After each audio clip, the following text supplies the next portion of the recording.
انجیل مقدس یوحنا کے مطابق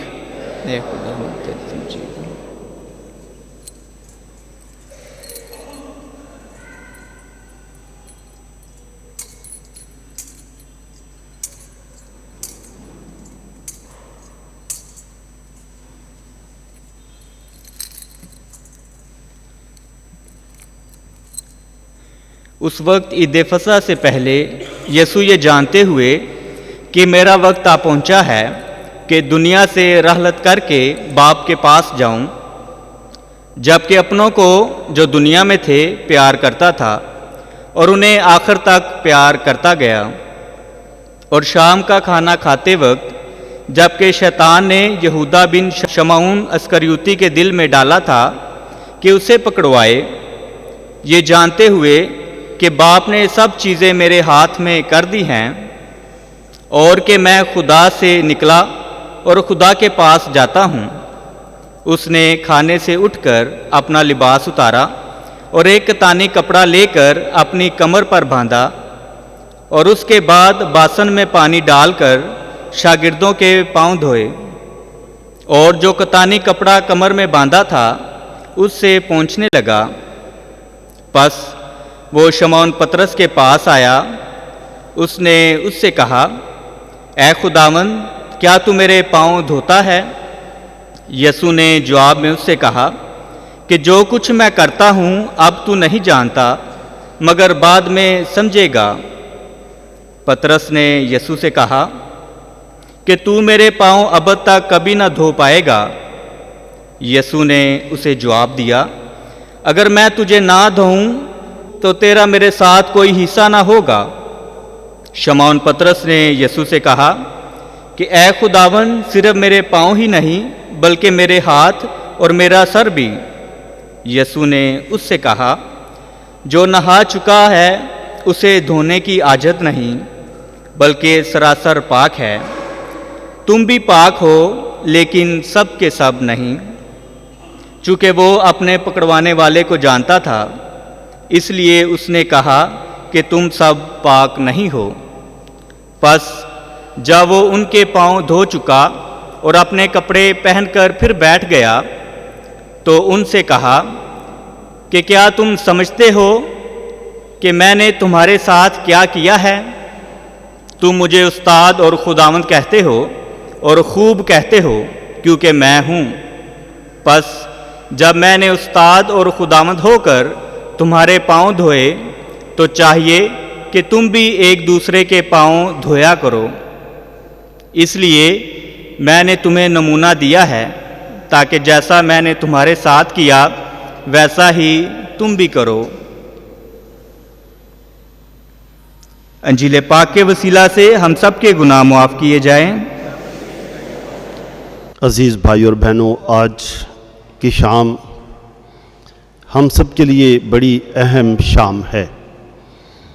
ہم نے دیکھا کہ پہلی تلاوت خروج کی کتاب سے لی گئی، اور خدا نے خروج کی اسی کتاب میں تیسرے باب میں ہے، خدا فرماتا ہے کہ جب حضرت موسیٰ سے خدا بات کرتا ہے تو خدا فرماتا ہے کہ میں نے اپنے لوگوں کی مذلت دیکھی ہے، میں نے اپنے لوگوں کا رونا اور چلانا سنا ہے، اس لیے میں اترا ہوں تاکہ اپنے لوگوں کو چھڑاؤں۔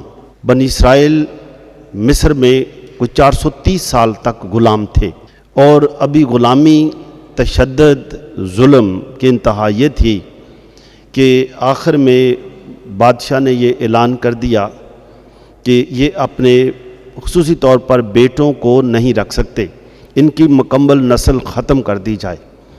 اور اس وجہ سے یہ بات آئی کہ بیٹے دائیوں کو کہا گیا کہ آپ جب دیکھیں کہ بیٹا پیدا ہوا ہے، اس بیٹے کو ادھر ہی اس کا گلا دبا دینا ہے، کوئی لڑکا زندہ نہ رہے۔ لیکن لکھا ہے کہ 2 دائیاں انہوں نے بڑی جرأت کی، حالانکہ فرعون بادشاہ کے حکم کو کوئی نہیں ٹال سکتا، لیکن انہوں نے کہا کہ ہمارا شعبہ زندگی دینا ہے، زندگی لینا نہیں۔ تو انہوں نے بادشاہ کے حکم کے خلاف زندگی بچانے کا کام جاری رکھا، اور لیکن اسی طرح ہم دیکھتے ہیں کہ حضرت موسیٰ بچ جاتے ہیں اور حضرت موسیٰ اپنی قوم کے لیے درد رکھتے ہیں کہ میں کیا کروں، اور خدا پھر حضرت موسیٰ ہی کو بلاتا ہے اور حضرت موسیٰ سے کہتا ہے میں نے اپنے لوگوں کا رونا سنا ہے، میں نے اپنے لوگوں کی مذلت دیکھی ہے، میں اترا ہوں، تو جا اور فرعون سے میرے لوگوں کو چھڑا۔ حضرت موسیٰ کہتا ہے وہ تو بہت بڑا بادشاہ ہے، میں اس کے سامنے کیا کر سکتا ہوں، میں تو کچھ بھی نہیں ہوں، میں کیا کر سکتا ہوں، میں تو ایک چرواہا ہوں۔ لیکن خدا کہتا ہے میں تیرے ساتھ ہوں، تو جائے گا، تو کہے گا، اس کا دل سخت ہوگا لیکن تو نے ہمت نہیں ہارنی، لگاتار جاتے رہنا ہے۔ اور آج ہم دیکھتے ہیں کہ خروج کی کتاب کے 12ویں باب میں ہی یہ بتایا گیا ہے کہ پھر وہ وقت آتا ہے، خدا ایک بڑا فیصلہ کرتا ہے کہ میں نے اپنے لوگوں کو کیسے چھڑانا ہے، اور دیکھتے ہیں کہ کیسی تربیت ہے کہ 10ویں دن کو تم ایک برا لوگے، یہ نر ہوگا، 1 سال کا ہوگا، اور تم نے اسے لینا ہے اور کھانے کے لیے کیا کرنا ہے کہ اپنے خاندان کے فرد گننے ہیں کتنے ہیں، اور اگر اندازہ کر لینا ہے کہ ہمارے گھر کے افراد کم ہیں تو 2 خاندان مل جائیں، 3 مل جائیں، اور وہ 2 یا 3 مل کر برا لے لیں، اور برے کو ذبح کرنا ہے، اس کا خون گھر کی جو دروازہ ہے اس کی چوکھٹ پر خون لگا دینا ہے، خون، اور اسی رات میں نے گزرنا ہے، وبا آئے گی، جس گھر کے اوپر یہ خون لگا ہوگا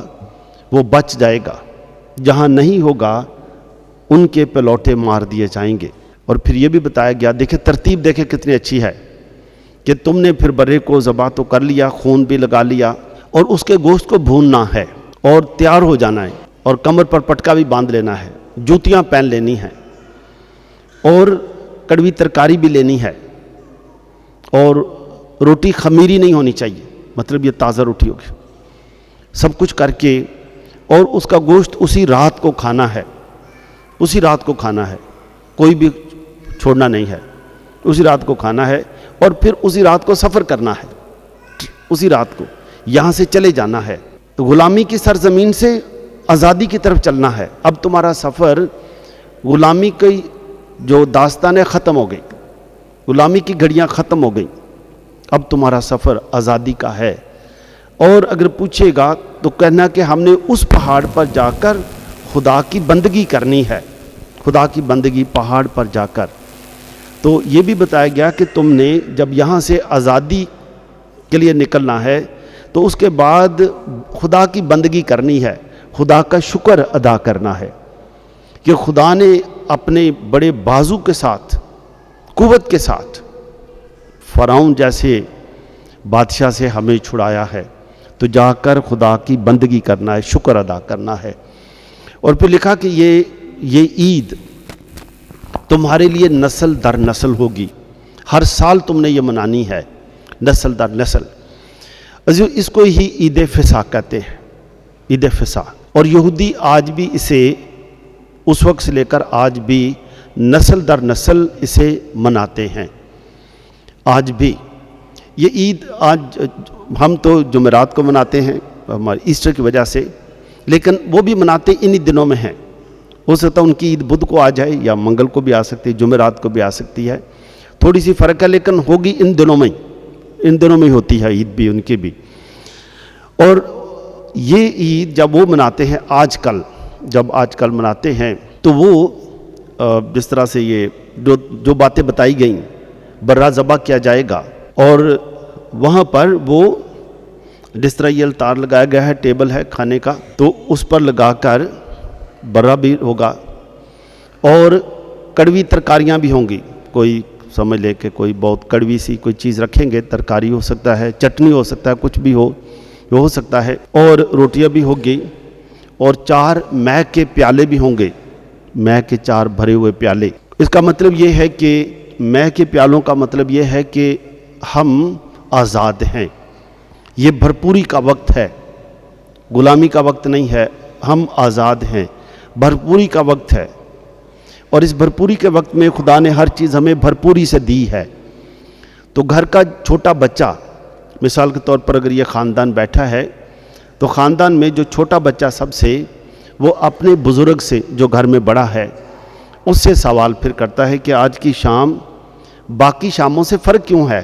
آج کی شام کی بڑی تیاری کی گئی ہے، ہر کوئی اپنے کام کاج چھوڑ کر آ گیا ہے، تیاری توری ہوئی ہے، گھر بڑا اچھا سجایا ہوا ہے اور کھانا لگا دیا گیا ہے، مے کے پیالے رکھے ہوئے ہیں۔ تو وہ پھر گھر کا جو بزرگ ہے وہ بتاتا ہے کہ آج کی شام یہ اہم کیوں ہے، وہ بتاتا، بیان کرتا ہے، جیسے آج ہم بیان کر رہے ہیں۔ وہ پھر بچہ یہ بھی سوال کرتا ہے کہ یہ کڑوی ترکاریاں، اتنی کڑوی ترکاری، اس کا کیا مطلب ہے؟ وہ پھر بتاتے ہیں کہ اس کڑوی ترکاری کا مطلب یہ ہے کہ ہم نے بڑا کڑا وقت دیکھا ہے، مشکل وقت دیکھا ہے، اذیت کا وقت دیکھا ہے، یہ ہماری کڑوی ہسٹری ہے، کڑوی تاریخ ہے، کڑوی تاریخ ہے، یہ وہ ظاہر کرتی ہے۔ لیکن اس کڑوی تاریخ کے بعد خدا نے ہمیں یہ برہ دیا ہے کھانے کے لیے، یہ پیالے بھرے ہوئے ہیں، یہ بھرپوری کا نشان ہے اور یہ خدا کا سب کچھ دین ہے۔ تو یہ نسل در نسل وہ مناتے ہیں، آج بھی مناتے ہیں، چاہے یہودی کہیں بھی ہو، یہ ان کی خاندانی عید ہے، خاندانی عید ہے۔ اس لیے جہاں بھی کوئی یہودی ہوگا، جہاں بھی آج بھی وہ ایک ہی اگر خاندان کہیں ہو، چاہے وہ کسی بالکل گاؤں میں ہو، بالکل دور ویران میں، وہ بھی یہ عید خاندان کے طور پر مناتے ہیں، خاندانی طور پر یہ عید یہ ان کی خاندانی عید ہے۔ اور خدا خاندانوں کی تربیت کرتا ہے، ڈائسس میں بھی یہ سال تربیت کا سال ہے، اور ہم دیکھتے ہیں خاندان کی خدا نے کس طرح تربیت کی کہ تم نے برہ لینا ہے، اس کو ذبح بھی کرنا ہے، کس طرح سے کھانا ہے، اور یہ نسل در نسل ہے کہ تم نے اس کو یادگار کے طور پر کرتے رہنا ہے۔ ایسے ہم دیکھتے ہیں کہ یسوع مسیح بھی کیونکہ یہودی تھے، یسوع مسیح بھی ہر سال یہ اپنے ماں باپ کے ساتھ، خاندان کے ساتھ عید مناتے تھے، اور یسوع کے شاگرد بھی عید مناتے تھے، یہی عید اپنے اپنے خاندان میں۔ لیکن یسوع مسیح جب یہ عید مناتے ہیں تو وہ اپنے شاگردوں کو بتاتے ہیں کہ یہ والی عید ہم ایک نئے انداز سے منائیں گے، اور نئے انداز سے یہ ہے کہ تم اور میں، یسوع مسیح بتاتے ہیں شاگردوں کو کہ آج یہ عید آپ اپنے گھروں میں نہیں منائیں گے، آج ایک نیا گھرانہ بن جائے گا، نیا گھرانہ ہوگا، ہم مل کر ایک نیا گھرانہ بنائیں گے اور یہ عید ہم مل کر منائیں گے، اور اس طرح سے جا کر تم تیاری کرو، اور تیاری ہوتی ہے۔ اور یسوع مسیح اس فصح کو اس وقت برہ ذبح کیا گیا تھا، اور یسوع مسیح شاگردوں کے ساتھ جب کھانا کھانے بیٹھے، جیسے بتایا گیا ہے کہ یسوع مسیح نے جب روٹی لی تو روٹی توڑی، تو شاگردوں کو بتایا کہ یہ روٹی میرا بدن ہے جو تمہارے لیے توڑا جائے گا، قربان ہو جائے گا یہ روٹی۔ یسوع مسیح بتاتے ہیں، جیسے مقدس یوحنا کی انجیل میں 6 باب میں لکھا ہے کہ میں وہ روٹی ہوں جو آسمان سے اتری ہے، جو کوئی اس روٹی میں سے کھائے گا وہ کبھی ہلاک نہ ہوگا، اس روٹی میں سے کھائے گا، کیونکہ یہ روٹی آسمان سے اتری ہے، یہ آسمانی روٹی ہے، زمینی نہیں ہے، تو جو یہ کھائے گا وہ کبھی ہلاک نہ ہوگا۔ یہ نیا فصح ہے، نیا عہد ہے، نیا عہد۔ اور پھر یسوع مسیح نے لکھا، یسوع مسیح نے جب بتایا، جو ہم دیکھتے ہیں کہ اس بات پر جب یسوع مسیح نے مقدس یوحنا کی انجیل کے 6 باب میں یہ والی بات بتائی تھی کہ یہ میرا بدن ہے جو تمہارے لیے دیا جائے گا، تو اس پر لکھا ہے یہودیوں نے سوال کیا کہ یہ اپنا بدن کیسے دے سکتا ہے۔ یسوع مسیح پھر بیان کرتے ہیں، یسوع مسیح نے یہ نہیں کہا کہ یہ میرے بدن کی طرح ہے، میرے بدن کی مانند نہیں ہے، یہ میرا بدن ہے، حقیقی ہے، حقیقی ہے۔ اس لیے کیتھولک کلیسیا پاک شراکت کو جب ہم آج یہاں پر پاک قربانی گزرانتے ہیں تو ہم پاک شراکت میں یسوع مسیح کے حقیقی حضوری کو یاد کرتے ہیں، ہم ایمان رکھتے ہیں کہ یسوع مسیح حقیقت طور پر اس میں ہے، موجود ہے۔ یسوع مسیح نے کہا کہ یہ میرا بدن ہے، یہ میرا بدن ہے، تم نے اس کو جاری رکھنا ہے، یہ نیا عہد ہے، یہ جاری رکھنا ہے۔ اور پھر لکھا ہے کہ یسوع مسیح نے پیالہ بھی لیا اور پھر شاگردوں کو کہا کہ یہ میرا خون ہے، یہ نہیں کہا میرے خون کی طرح ہے یا خون کی مانند ہے، یہ میرا خون ہے جو تمہارے لیے قربان کیا جائے گا۔ قربان کیا جائے گا. تم اسے پی لو، اسے پی لو. وفادار رہنا، یہ وفاداری کا خون ہے، یہ وفاداری کا خون ہے. یسوع مسیح بتاتے ہیں کہ میں وہ روٹی ہوں جو آسمان سے اتری ہے، یہ میرا خون ہے، یہ الہی خون ہے.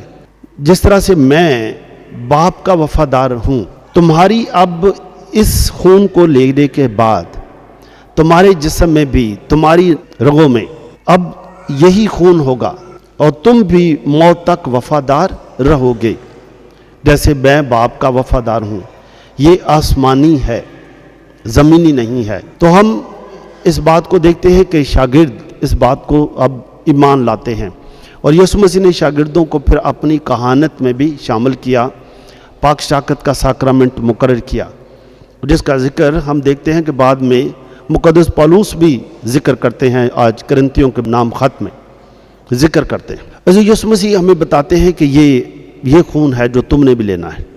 اور ہم دیکھتے ہیں کہ شاگرد یسوع کے ساتھ رہے. جس طرح سے یسوع مسیح موت تک وفادار رہے، اسی طرح یسوع کے شاگرد بھی موت تک وفادار رہے. مقدس پطرس اور سارے شاگرد، مقدس مرکز کی انجیل، کس طرح سے ان کو دکھ دیے گئے، تکلیفیں دی گئیں، الٹی صلیب دی گئی. مقدس مرکز کو مصر میں گھوڑوں کے پیچھے باندھ کر کھینچا گیا، جسم سارا، ان کی ساری سکن اڑا دی گئی، اور وہ وفادار رہے، کسی چیز سے ڈرے نہیں. ایزو یہ ہے وفاداری کی بات، وفادار رہنا. نیا عہد ہے. یسوع مسیح بتاتے ہیں کہ پرانے عہد میں برہ ذبح کیا گیا تھا، لیکن نئے عہد کا برہ میں ہوں، میں اپنی جان تمہارے لیے دیتا ہوں، اپنی جان. اور اس کے بعد ہم دیکھتے ہیں کہ یسوع مسیح نے اپنے شاگردوں کے پاؤں دھوئے، اور انہیں بتایا کہ میں نے استاد ہو کر تمہارے پاؤں دھوئے ہیں، تم بھی یہی کیا کرو، تم بھی یہی کیا کرو. آج کی رسومات میں یہ بات خاص بتائی گئی ہے جو یسوع مسیح نے کیا. شاگردوں کو کہا تم نے بھی یہ کرتے رہنا ہے، تم نے بھی پاؤں کی رسم بھی دھونے کی بات. یہ خدمت کا نشان ہے، خدمت کا نشان، ایک دوسرے کی خدمت کرتے رہنا. ایسو آج جب ہم بھی آئے ہیں، ہم بھی خدا سے یہی دعا کریں گے کہ خدا آج کہ جب پاک شراکت میں لوں تو خدا اس پاک شراکت میں مجھے بھی وفاداری سکھا، میں بھی وفادار رہوں. دنیا کی اونچ نیچ آتی رہے گی، آزمائشیں آتی رہیں گی، پریشانیاں بھی آتی رہیں گی، لیکن میں تیرا وفادار رہوں گا، میں تیرا وفادار رہوں گا. مجھے ہمت دے. ہم دیکھیں گے کہ پھر یسوع مسیح اپنے شاگردوں کے ساتھ جب کھانا کھاتے ہیں، ایک نیا خاندان بناتے ہیں، جو ایک چھوٹے خاندانوں سے نکل کر ایک بڑا خاندان، خدا کا خاندان بنتا ہے. شاگرد اب خدا کا خاندان بن جاتے ہیں، چھوٹے خاندانوں سے نکل کر. ہم بھی مختلف گھرانوں سے آتے ہیں، گرجے میں آ کر ایک بڑا خاندان بن جاتا ہے، اور پورا خاندان پھر اسی پاک پیالے میں سے پاک شراکت لیتے ہیں. ہم ایک ہی خاندان بن جاتے ہیں. جب ایک ہی خاندان بنتے ہیں، ہم پھر ایک دوسرے کی عزت کے رکھوالے، ایک دوسرے کا خیال رکھنے والے، ایک دوسرے کی خوشحالی دیکھنے والے، ایک دوسرے کے لیے پرامن ماحول قائم کرنے والے بنتے ہیں. اور وفاداری خدا سے ہے. ایک دوسرے کی عزت کرنا، احترام کرنا، یہ خدا اس کا ہمیں جذبہ دیتا ہے. زندگی میں اتار چڑھاؤ آتے رہیں گے، مخالفت رائے بھی چلتی رہے گی، لیکن ہم دیکھتے ہیں کہ خدا ہر ایک کو پھر ایک بڑا دل عطا کرتا ہے کہ اختلاف رائے بھی ہو، پھر بھی ایک دوسرے کی عزت برقرار رہے. اختلاف رائے پھر ہم سمجھتے ہیں کہ کسی کے ساتھ ناراض ہو جانا کوئی بات نہیں ہے. ہم ناراضگی کو دور کرنے کی کوشش کرتے ہیں، بندے کو دور کرنے کی کوشش نہیں کرتے. کئی دفعہ یہ ہو جاتا ہے کہ ہم اس ناراضگی کی وجہ سے بندے کو دور کرنا چاہتے ہیں. گھر میں ناراضگی ہوگی، اس کو جو مرضی ہو، جو بھی ہو، ہم اس بندے کے پیچھے پڑ جاتے ہیں. لیکن اگر ہم مل کر اس ناراضگی پر غور کریں تو اگر دو بندوں کے درمیان، دو انسانوں کے درمیان کسی بات سے ناراضگی ہوئی، کسی بھی وجہ سے ہوئی، تو کیا خیال ہے، ناراضگی دور کرنی چاہیے یا بندہ ہی دور کرنا چاہیے؟ جی کیا کرنا چاہیے؟ ناراضگی دور کرنا. تو دیکھو ہے کام آسان. اگر یہ دو بندے مل کر ایک دوسرے کو دشمن نہ سمجھیں، یہ سمجھ لیں کہ اختلاف رائے ہے، میں نے یہ سوچا انہوں نے یہ سوچا، میں نے یہ کہا انہوں نے یہ سمجھا، تو یہ اختلاف رائے ہو سکتی ہے، ناراضگی ہو گئی۔ تو جب یہ دونوں مل کر اس ناراضگی پر بات کر لیں گے تو ناراضگی ختم ہو جائے گی کہ نہیں ختم ہو جائے گی؟ ناراضگی ختم ہو جائے گی۔ تو ناراضگی کو ختم کرنے کا بھی آج دن ہے۔ اس کے بعد ہم دیکھتے ہیں کہ یسوع مسیح یہ عید منانے کے بعد، فصح منانے کے بعد گتسمنی کے باغ میں جاتے ہیں، اور گتسمنی کے باغ میں ایک شاگرد جو یسوع کا شاگرد تھا وہ 30 روپے لے کر یسوع کو گرفتار کروا دیتا ہے گتسمنی کے باغ میں، جس کا ذکر آج ہم 12 بجے کی تک نماز میں کریں گے۔ اور گتسمنی کا منظر بھی آپ دیکھتے ہیں کہ یہاں بہت اچھا بنایا گیا ہے۔ اور یسوع مسیح وہاں بھی، یسوع مسیح انسانی حیثیت سے اپنے شاگردوں کو کہتے ہیں میرے لیے دعا کرو، جاگو میرے ساتھ دعا کرو، میرے لیے دعا کرو، میرے ساتھ دعا کرو۔ لیکن دوسری طرف باپ سے بھی دعا کرتے ہیں کہ اے باپ ہو سکے تو یہ پیالہ ٹل جائے، لیکن میری مرضی نہیں تیری مرضی ہو۔ یسوع مسیح باپ کی مرضی پر چھوڑتے ہیں، اور باپ کی مرضی پر اس لیے چھوڑتے ہیں کہ پھر باپ ہمت دے گا، یہ جتنی بھی بڑی آزمائش آ جائے اتنی ہی بڑی ہمت ہو جائے گی۔ جتنی بھی بڑی آزمائش ہو، ہمت اور قوت اس سے بڑی خدا دے گا۔ تو اس انسانی پیدا کردہ مسائل، انسانوں کے پیدا کردہ مسائل کا پھر میں ہمت کے ساتھ مقابلہ کر لوں گا، تیری مرضی پوری ہو۔ انسانی زندگی میں مشکلات آ سکتی ہیں، لیکن ہم پھر جس طرح سے یسوع مسیح شاگرد بے شک سونا شروع کرتے ہیں، اور یسوع مسیح یہ سوتے ہیں، اور یسوع مسیح اتنا ہی خدا کی محبت میں اور زیادہ مضبوط ہوتے جاتے ہیں، خدا کی محبت میں مضبوط ہوتے ہیں۔ ہم بھی دنیا میں رہتے ہوئے مشکلات آتی ہیں، لیکن جب ہم خدا کی محبت میں مضبوط ہوتے جاتے ہیں تو آزمائش جتنی بھی بڑی ہو، جتنی بھی بڑی آزمائش ہو، جتنی بھی بڑی تکلیف آ جائے، جتنی بھی بڑی مصیبت آ جائے، ایسی مصیبت جو سمجھنے سے باہر ہے، پھر خدا ہمت دیتا ہے۔ اس آفت کا مقابلہ کر سکتے ہیں کہ نہیں کر سکتے؟ جی اس کا کرتے ہیں۔ شاگردوں نے یہی کیا، مقدس پطرس کی بات ہم نے کی ہے، مقدس مرکز کی ہے۔ یہ سب وہ لوگ ہیں جنہوں نے یہ ثابت کیا کہ یہ یسوع میں قائم تھے۔ ان کو کوئی دنیا کی طاقت، ان کو موت بھی ڈرا نہ سکی۔ سب سے بڑی تو موت ہی ہوتی ہے نا، موت بھی ان کو نہ ڈرا سکی۔ ان کے لیے وفاداری ضروری تھی، موت کی ابھی پرواہ نہیں تھی، موت کی کوئی پرواہ نہیں، زندگی کی کوئی پرواہ نہیں، کیونکہ ان کا جینا ہی ابھی وفاداری ہے، اور وہی وفاداری کی وجہ سے آج بھی یہ جیتے ہیں۔ یسوع مسیح نے کہا تھا کہ جو یہ بدن کھائے گا وہ ہمیشہ تک جیتا رہے گا، اور وہ آج بھی زندہ ہیں۔ عزیزوں آئے آج ہم خدا سے خاص دعا کریں، خدا ہمیں برکت دے، ہم بھی آج اسی جذبے کے ساتھ جائیں اور اپنی سوچ کو بڑا کر سکیں، اور ایک دوسرے کو معاف کر سکیں، اور یسوع مسیح کی طرح، یسوع مسیح کو پتا تھا یہودا اسکریوتی وہ شاگرد بھی ہے، کھانے پر بھی ہے، اور یسوع مسیح نے اس کو بھی کھانا دیا۔ یسوع مسیح نے یہ نہیں کہا کہ تجھے آج کھانا نہیں دینا، نے اس کو بھی کھانا دیا۔ یسوع مسیح نے اس لیے اس کو بھی کھانا دیا کہ میں یسوع ہوں، مجھے پتا ہے ابھی اس نے تھوڑی دیر کے بعد مجھے پکڑوانا ہے، لیکن میں یسوع ہوں، میں کسی کا کھانا بند نہیں کروں گا، میں یسوع ہوں۔ ہم بھی یہی دعا کریں گے کہ اے خدا مجھے بھی فضل دے، تاکہ میں بھی ہر ایک کی بھلائی چاہوں، ہر ایک کی خوشحالی چاہوں، ہر ایک کی خوشحالی سے خوش ہوں۔ خدا آپ سب کو دوسروں کی خوشحالی، دوسروں کی کامیابی، دوسروں کی نیک نامی برداشت کرنے اور اس پر خوش ہونے، اور اس کے لیے بھی خدا کا شکر ادا کرنے کا بھی فضل عطا کرے۔ خدا آپ سب کو برکت دے، تاکہ آج کی شام دل کھولنے کی شام ہو، ایک دوسرے کو قبول کرنے کی شام ہو، اور ہر ایک عزت کرنے کی شام ہو، مسیح خداوند کے وسیلے سے۔